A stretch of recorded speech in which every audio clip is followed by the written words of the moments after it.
Ca să faceți voia Lui și să lucreze în noi ceea ce este bine plăcut în fața Lui prin Iisus Hristos, căruia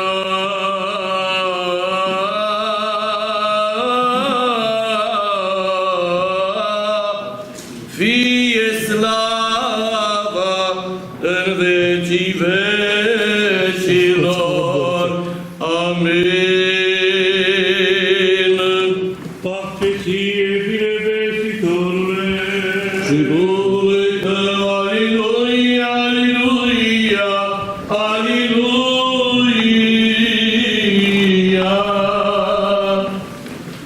Binecuvintează, Părinte, pe binevestitorul Sfântului Apostol și Evanghelist Luca. Dumnezeu, pentru rugăciunile Sfântului, Slăvitului, tot lăudatului Apostol și Evanghelist Luca, să-ți dea ție celui ce bine vestești cuvânt cu putere multă, spre plinirea Evangheliei iubitului Său Fiu, Domnul nostru Iisus Hristos. Să-mi fie mie după cuvântul Tău, Părinte, în înțelepciune drept să ascultăm în Sfânta Evanghelie. Pace tuturor! Și Duhului tău. Sfânta Evanghelie de la Sfântul Apostol și Evanghelist Luca, citire.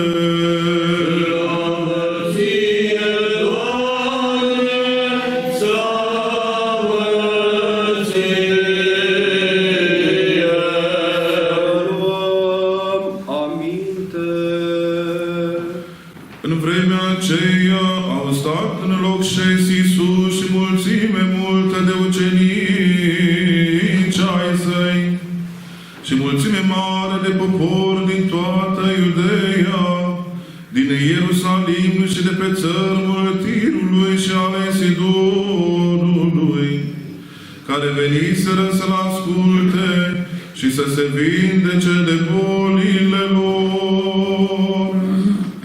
Și cei chinuiți de duhuri necurate se vindecau și toată mulțimea căuta să se atingă de El, că putere ieșea din El și vindeca pe toți.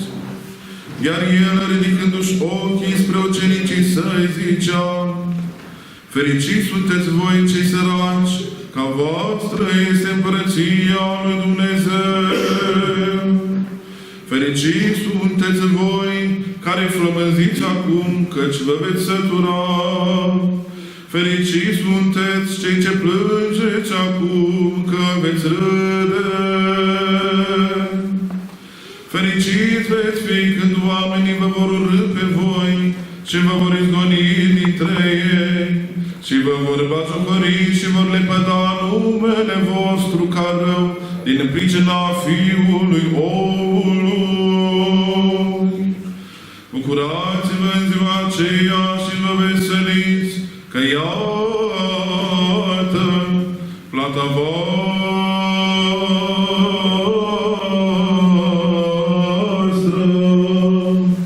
multă este în cerul.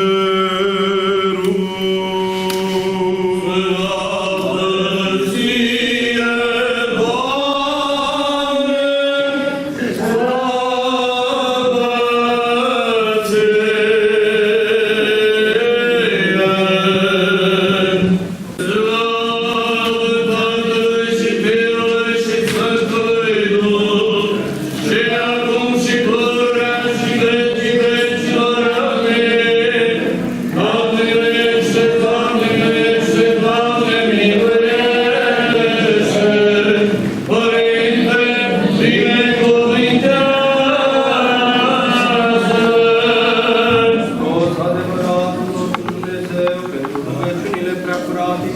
sale, ale Sfântului Ierarh Nicolae, ocrotitorul acestui sfânt locaș, a cărui prăznuire o săvârșim astăzi, ale celui între Sfinți Părintelui nostru Ioan Gură de Aur, Arhiepiscopul Constantinopolului, a cărui Sfântă Liturghie am săvârșit, ale Sfintei Cuvioase Parascheva de la Iași, cea mult folositoare, și a Sfântului Mare Mucenic Ioan cel Nou de la Suceava, ocrotitorii Moldovei, ale Sfinților și Dreptilor Dumnezeiești, Părinți Ioachim și Ana, și pentru ale tuturor Sfinților, să ne miluiască și să ne mântuiască pe noi, ca un bun și de oameni iubitori.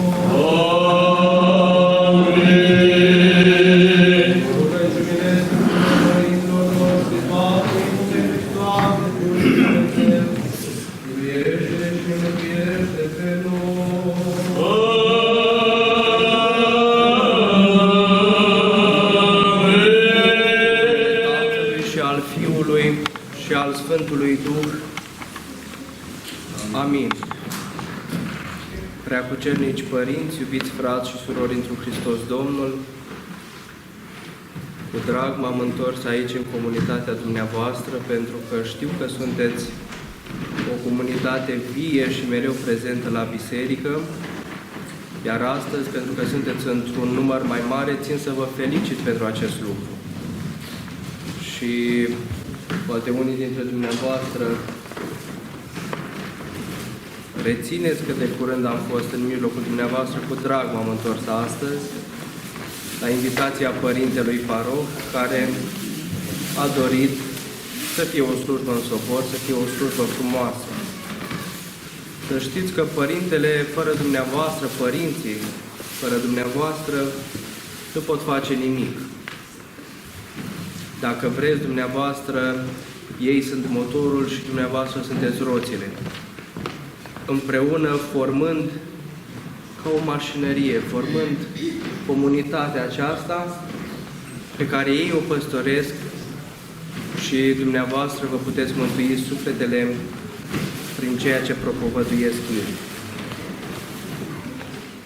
Despre Sfântul Ierarh Nicolae, pe care îl sărbătorim astăzi și al cărui hram îl poartă și această biserică istorică, am spune noi. Vreau să vă pun la suflet câteva lucruri, deși poate dumneavoastră știți despre viața Sfântului Nicolae sau poate ați mai auzit și în alte predici. Totuși, Sfântul Nicolae a prins o mare popularitate în rândul creștinilor ortodoxi și cu precădere în sânul neamului nostru românesc. Sfântul Nicolae, ne spun scrierile, că s-a născut undeva în jurul anului 270, alții în jurul anului 274 și a murit în 343. A trăit Sfântul Nicolae, deci, 73 sau mai puțin ani după alte scrieri. El s-a născut într-o familie creștină, într-o familie de oameni evlavioși, de la care a învățat dreapta credință.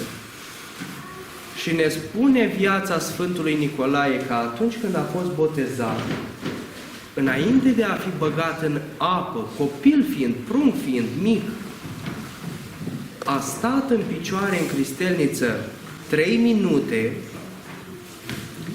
în semn de respect față de Sfânta Treime, în semn de respect față de botezul pe care avea să-l primească.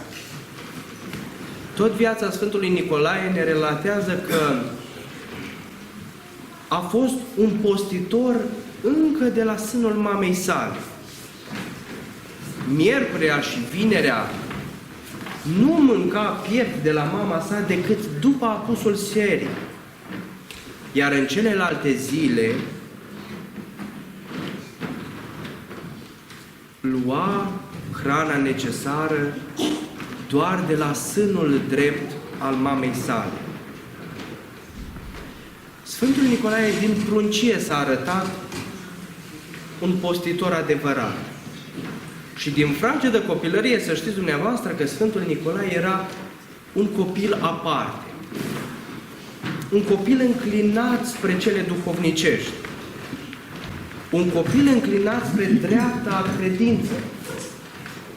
Iar unchiul său, care era episcop în acea cetate, tot Nicolae îi era numele. A observat lucrul acesta în tânărul copil Nicolae și a vegheat asupra sa. Iar la vremea potrivită a rânduit episcopul Nicolae al acelei cetăți să-l hirotonească preot, iar mai apoi diacon. Cum ați văzut și dumneavoastră astăzi, că în mijloc aici, în mijlocul dumneavoastră, a slujit un părinte diacon, iar noi preoții am slujit în Sfântul Altar. Tânărul Nicolae a fost hirotonit diacon, iar mai apoi preot, după cum v-am spus. Unchiul său, episcopul Nicolae al cetății, plecând la locurile sfinte, a considerat de bine să lase pe copilul său, pe nepotul său, pe Nicolae, ca locțiitor sau cel care să aibă grijă de cetatea sa. Și chevernisind bine toată cetatea și vorbind preoților și clerului și oamenilor și rezolvându-le problemele din acea cetate, la întoarcere, episcopul Nicolae a considerat că este bine ca el să se retragă, fiind și în vârstă, și să lase drept urmași pe Sfântul Nicolae, pe care noi astăzi îl prăznuim.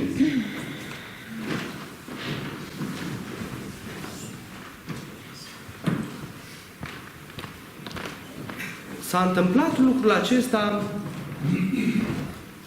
după un fapt, după o întâmplare puțin mai neobișnuită.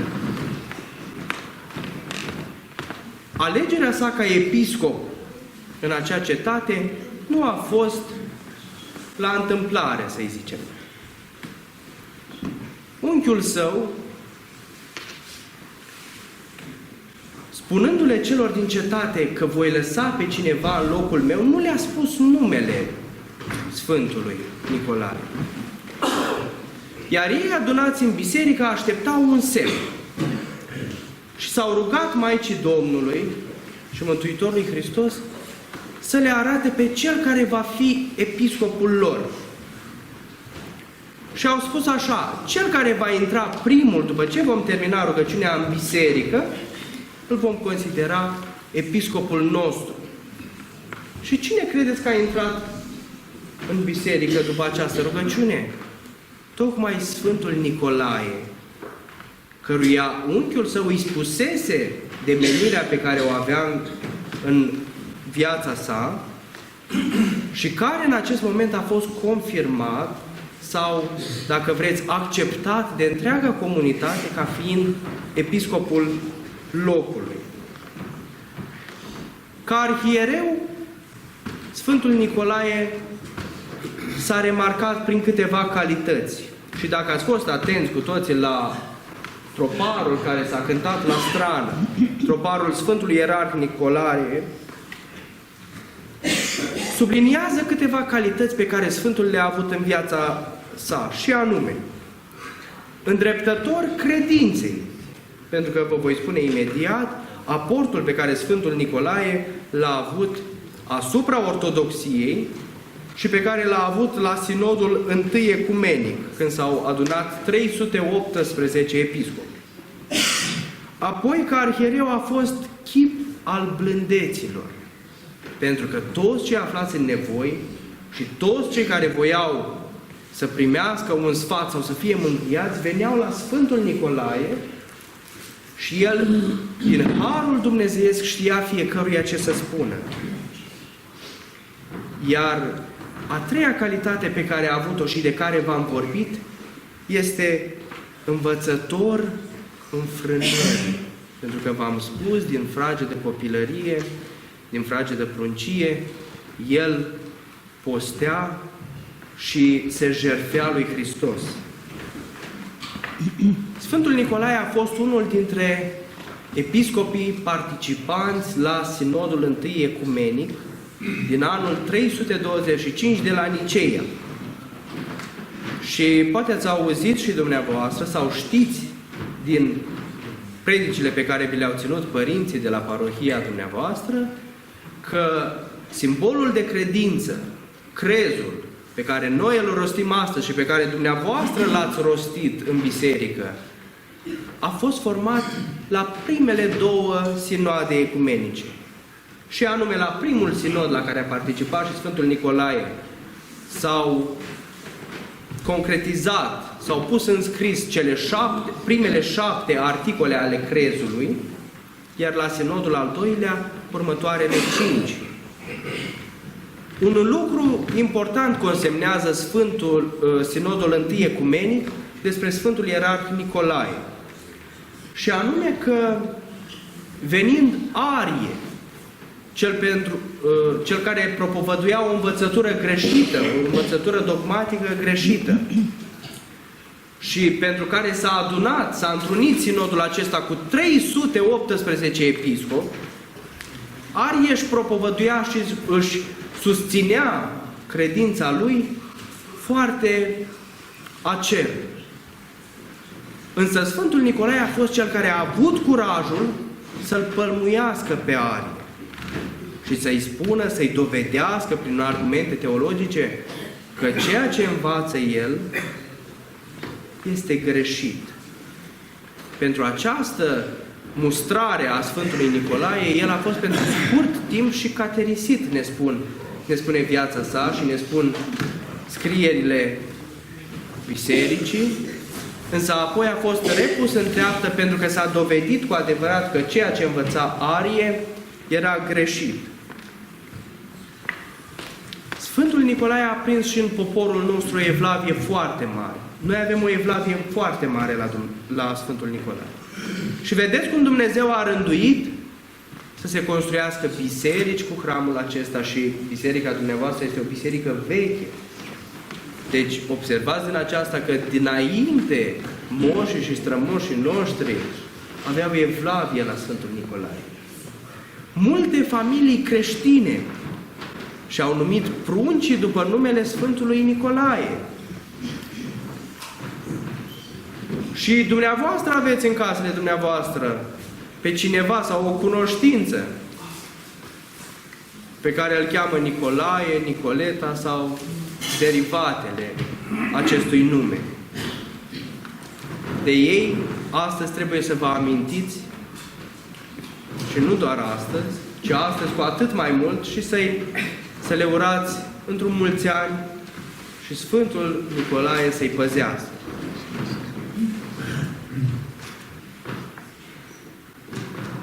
Într-o povestioară se spunea că doi soți care aveau mare evlavie la Sfântul Nicolae făceau un praznic anual. În fiecare an ei purtau grijă de înaintașii lor. Și venind data praznicului, au constatat că nu au bani, nu au cele necesare materiale pentru a face acest praznic. Iar soțul îi spune soției: dragă, uite, avem un covor pe care l-am luat noi de bun, să-l punem în camera de bun, în sufragerie, și poate ar trebui să vindem covorul acela, să luăm banii de pe el și să facem rânduiala pe care noi o facem anual. Să mulțumim lui Dumnezeu, să mulțumim Sfântului Nicolae pentru câte ne-a dat, dar și pentru a ne aminti de înaintașii noștri. Soția a fost de acord, doar că ei stăteau undeva în vârful unui deal, în vârful unui munte. Și a luat bărbatul covorul și a coborât în sat, în târg, să vândă covorul. L-a vândut, a dobândit banii necesari pentru a face praznicul și pleca înapoi spre casă. Când a ajuns, se duce la soția sa și spune: uite,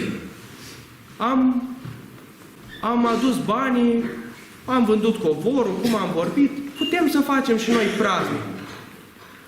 La care soția lui era foarte uimită și spune: cum, da, covorul este în sufragerie. A venit cineva și a zis că ți-ai pierdut un covor și l-a adus înapoi acasă, la noi. Păi cine a venit? Că eu am fost plecat la târg. Păi a venit un om bătrân, micuț, cu barbă albă, care a adus covorul și a zis că l-ai pierdut pe drum. Și uite-l înapoi în sufragerie. Și vorbind amândoi și-au dat seama că cel care le-a adus covorul înapoi era tocmai Sfântul Nicolae, care știți dumneavoastră din viața sa că a fost un chip al blândeților și pe toți îi miluia. Și ne spune viața sa, și cu acest lucru voi încheia, că a fost un om foarte milostiv. Și poate ați mai citit, poate ați auzit de acel tată care avea 3 fete, dar pe care nu putea să le căsătorească și cărora Sfântul Nicolae le-a lăsat bani ca și ele să aibă zestrea cu care să meargă la casele lor. De la Sfântul Nicolae putem învăța multe. Sfântul Nicolae mai este cunoscut în popor și ca Moș Nicolae, pentru că este cel care aduce daruri și bunătăți copiilor. Dar titulatura corectă este Sfântul Nicolae, pentru că în icoană, într-adevăr, este reprezentat ca un om bătrân, un om în vârstă. Însă Moș Nicolae a fost denumit în popor pentru a fi mai accesibil copiilor. Dar titulatura sa corectă este Sfântul Ierarh Nicolae. Dumnezeu să ne dăruiască și nouă blândețea Sfântului Ierarh Nicolae, bunătatea sa și facerea de bine pentru cei săraci și pentru cei nevoiași sau pentru cei orfani aflați în suferință. Și în toate zilele să urmați pilda pe care Sfântul Nicolae ne-a arătat-o tuturor. Spre slava lui Dumnezeu și a Preasfintei Trăimi. Amin.